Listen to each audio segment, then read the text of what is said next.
Bien-aimés frères et sœurs, vous connaîtrez la vérité et la vérité vous affranchira. Ça, c'est pas moi qui le dis, c'est la Bible qui le dit. Mais moi, je vous dis mieux. Vous connaîtrez la vérité historique, notamment celle de vos ancêtres kémites, et vous aurez une vision globale de ce que c'est que la vraie souveraineté politique. J'ajoute, vous reviendrez à la spiritualité africaine ancestrale et vous comprendrez les enjeux de l'indépendance économique. Et pour terminer, vous accepterez votre identité culturelle kémite et vous obtiendrez deux choses. La première, c'est la paix.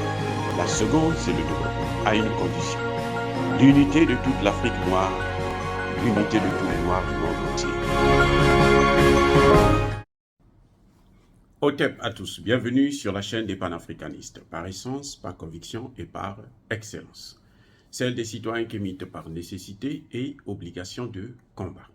Nous sommes une chaîne qui n'est guidée que par nos ancêtres et rien que par les ancêtres qui appartiennent à l'égrégore du monde noir. Par conséquent, nous ne croyons en aucun Dieu venu de l'étranger. Toutefois, cette vidéo n'est aucunement destinée à inciter à la haine ou à la violence, car nous menons un combat qui est d'abord et avant tout spirituel, intellectuel et démocratique. Ensuite, il est politique, géopolitique et géostratégique. Contre l'impérialisme, le colonialisme, le néocolonialisme et l'endocolonat, qui sont tous qualifiés de crimes contre l'humanité. Nous menons ce combat sur la base du principe fondamental que nous avons hérité de nos ancêtres kémites, qui est celui de la Mahat, c'est-à-dire solidarité, vérité et justice. Vous êtes donc en droit de connaître la vérité. Et nous avons l'obligation de vous dire la vérité, rien que la vérité, afin que justice soit rendue au continent africain. Et ça, c'est notre modeste contribution dans cette noble lutte en faveur de la souveraineté, la dignité, la solidarité et l'unité africaine. C'est exactement cela que nous appelons le panafricanisme. Bien-aimés frères et sœurs, le président Denis Sassou Nguesso devient panafricaniste. Le président Sassou Nguesso marche maintenant vers la voie du panafricanisme. Et il l'a fait savoir ouvertement à Berkoff que le panafricanisme n'est pas mort. Eh oui. Ça veut dire quoi quand il dit que le panafricanisme n'est pas mort? Parce que ce que la France a fait, et les puissances occidentales avec elle, c'était d'assassiner tous les leaders panafricanistes.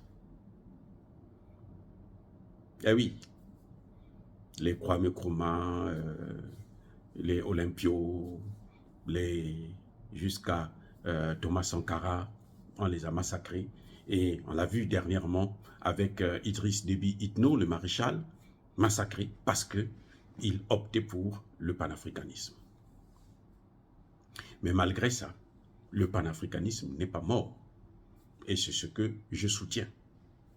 Eh oui, quand le président Sassou Nguesso dit que le panafricanisme n'est pas mort, et il précise très bien que la jeunesse africaine là, ne veut plus d'une relation de maître à esclave.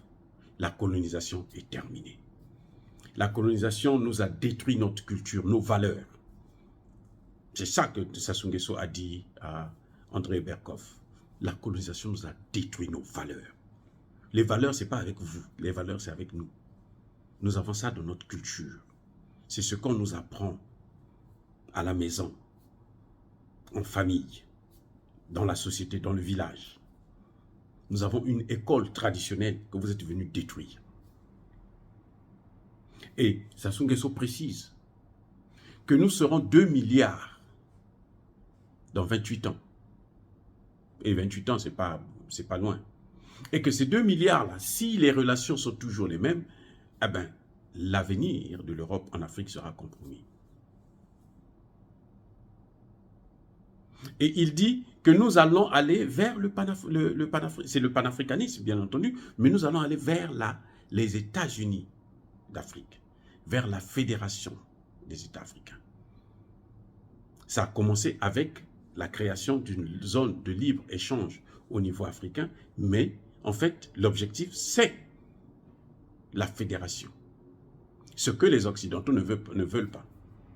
Et c'est ce que les panafricanistes, ceux qui ont commencé avec ce mouvement, depuis les États-Unis et depuis les Caraïbes, c'est ce qu'ils voulaient. Donc, M. Sassou Nguesso rappelle donc à la France, rappelle aux Européens, rappelle aux Occidentaux que c'est fini avec l'esprit de domination. Même si vous vous cachez derrière ce que vous appelez, vous, le sentiment anti-français, il n'y en a pas, même pas à Bamako. Et M. Sassou Nguesso n'a pas hésité de préciser à son interlocuteur que on ne peut pas nous empêcher d'avoir des relations avec la Russie. Quand il dit, écoutez bien, il dit, le pacte de Varsovie a disparu, il est mort. À quoi sert l'OTAN? Ça, c'est un discours panafricaniste. C'est le panafricanisme pur et dur. C'est ce que nous soutenons. L'ex-URSS est morte avec la chute du mur de Berlin et puis tous les événements qui ont suivi. Les États se sont séparés, disloqués. Il y a même eu un pacte entre Gorbatchev et George Bush, que nous n'allons pas étendre l'OTAN vers les pays les républiques de l'ex-Union soviétique. Nous n'allons pas nous étendre jusque-là. Et la première des choses qu'ils ont faites, quand ils étaient maintenant unipolaires, le monde était unipolaire, c'était de s'étendre vers là-bas. Ils ont même appelé, ils ont sorti un mot, la vieille Europe. Donc, les pays, la France et les autres, là, ça c'est la vieille Europe. Eux, ce qui les intéresse, c'est la nouvelle Europe. Et ils ont maintenu. Gorbatchev ne pouvait pas demander à Bush de détruire aussi l'OTAN, mais c'était à George Bush de comprendre, puisque l'ennemi c'était l'ex-URSS. Cette ex-URSS a disparu. Pourquoi nous on va garder encore cette alliance militaire qui est l'OTAN? Le mot que Sassou Nguesso a parlé, c'était l'alliance militaire. Mais en fait, il voulait parler de l'OTAN. Pourquoi? Et l'OTAN aujourd'hui est l'une des plus grandes menaces pour la paix dans le monde. Donc, le discours que Sassou Nguesso a tenu, c'est un discours purement panafricaniste. Quand on vient lui dire, bon, la démocratie, les droits de l'homme, il a fait comprendre aux journalistes que, mais attendez, vous avez censuré le discours, la réponse à Mitterrand, qui avait été donnée par le roi Hassan II du Maroc. Eh oui, il le dit. Donc, vous n'avez pas vous-même la liberté de la presse. Au contraire, c'est nous qui avions la liberté de la presse. Et ce n'est pas à vous de venir nous imposer un système politique, la démocratie. Puisque moi, je vous ai déjà dit dans plusieurs de mes vidéos que la démocratie nous divise. Et elle permet aux Occidentaux de s'ingérer dans nos affaires. Et puis venir foutre complètement, alors, le chaos total. C'est grâce à la démocratie. C'est parce que nous avons opté pour la démocratie. Ça ne s'impose pas. On doit inventer notre propre système politique. Et on ne peut pas aller vers la démocratie, les élections, avec les ingérences multipliées des puissances occidentales qui décident de qui doit gouverner nos pays, avec qui nous devons avoir des relations. Ça, c'est exactement le discours panafricaniste.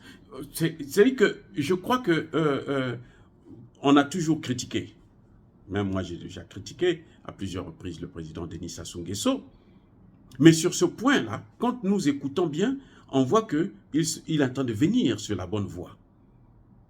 C'est ce que nous avons apprécié auprès du maréchal Idriss Déby, qui a été assassiné, comme je l'ai toujours dit, par Emmanuel Macron. Et d'ailleurs, je crains maintenant pour la sécurité de Sassou Nguesso. j'espère qu'il prend des précautions pour préserver sa sécurité. Parce que quand il tient un tel discours, ça ne plaît pas à la France-Afrique. Ça, ce n'est plus la France-Afrique. C'est fini avec la France-Afrique. Ça, c'est le panafricanisme pur et dur. Et c'est à saluer. Parce que c'est ça que nous voulons. La jeunesse africaine ne veut plus être dominée par qui que ce soit. Nous voulons maintenant, ce que nous demandons à Sassou Nguesso, comme je l'ai déjà dit dans plusieurs de mes vidéos, c'est qu'il puisse sortir le Congo de la zone CFA. Ça, c'est 1. 2, il faut nationaliser les entreprises étrangères qui sont sur notre sol. Eh oui. 3, on ne doit plus vendre nos matières premières brutes. Il faut d'abord les transformer sur le sol congolais et après les vendre à l'étranger. Et toute compagnie qui veut exploiter nos matières premières doit s'assurer de venir créer une entreprise là, sur place, qui va transformer ces matières premières et puis, bon, tirer les profits. Et créer des emplois au Congo. Parce que l'industrialisation passe par là. Et nous devons commencer à mettre en place une politique de, comment dirais-je, de transfert de technologie. Parce que ça, aucune puissance ne viendra vous la donner. C'est à nous de l'imposer par rapport aux droits, aux obligations et aux lois que nous allons prévoir. Pour que quand une entreprise vient, si le directeur est ressortissant de ce pays étranger qui investit, son adjoint là doit être congolais. Aussi simple que ça. Et toute la lignée. C'est-à-dire que sur 100 travailleurs, 90% doivent être des Congolais, qu'on le veuille ou non. Que ce soit avec la Chine, que ce soit avec la Turquie, que ce soit avec la Russie, que ce soit avec la France, que ce soit avec les États-Unis. C'est comme ça que nous devons fonctionner. Et c'est comme ça qu'on arrive à transférer, à récupérer, à apprendre comment ces entreprises fonctionnent. Après plusieurs années, nous pouvons soit créer nos propres entreprises, soit nationaliser, soit on achète. Parce que si vous commencez à créer des richesses, vous pouvez avoir maintenant les moyens financiers pour acheter ces investissements-là. Vous remboursez les investissements qu'ils ont mis chez vous, et puis vous prenez l'entreprise. Aussi simple que ça. Donc voilà, je tenais quand même à faire cette remarque, parce que on n'est pas là pour critiquer. Et on n'est pas là pour critiquer surtout un seul secteur, c'est-à-dire la démocratie. Dire que non, il n'y a pas de démocratie en Afrique, non.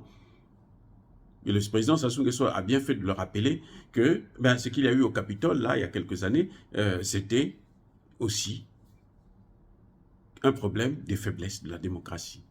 Parce que la démocratie n'est pas totale, ni aux États-Unis, ni en Allemagne, là où il y a eu un coup d'État, ni au Brésil, là où les gens ont aussi voulu occuper la présidence de la République, les institutions de l'État. Voilà comment ça se passe. Donc, on ne peut pas nous critiquer, ce n'est pas l'apanage.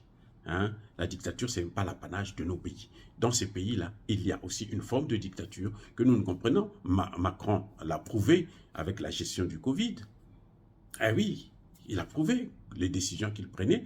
Ça ne passait pas par le Parlement. C'était lui seul qui prenait des grandes décisions pour embastiller la population française.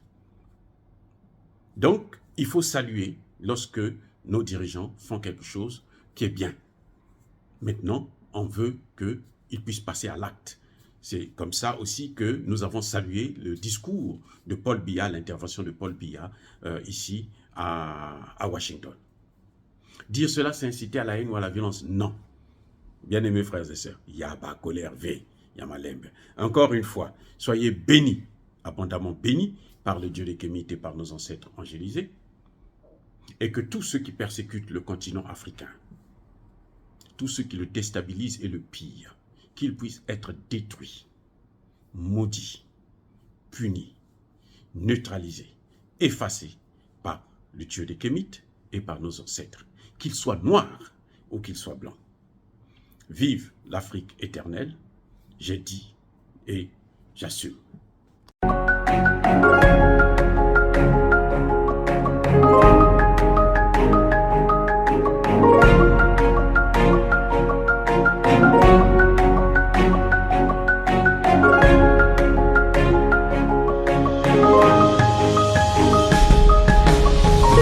Eux, ils marchent par la foi et non par la vue.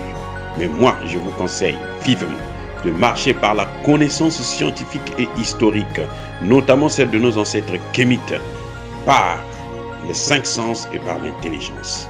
À vous, Apia.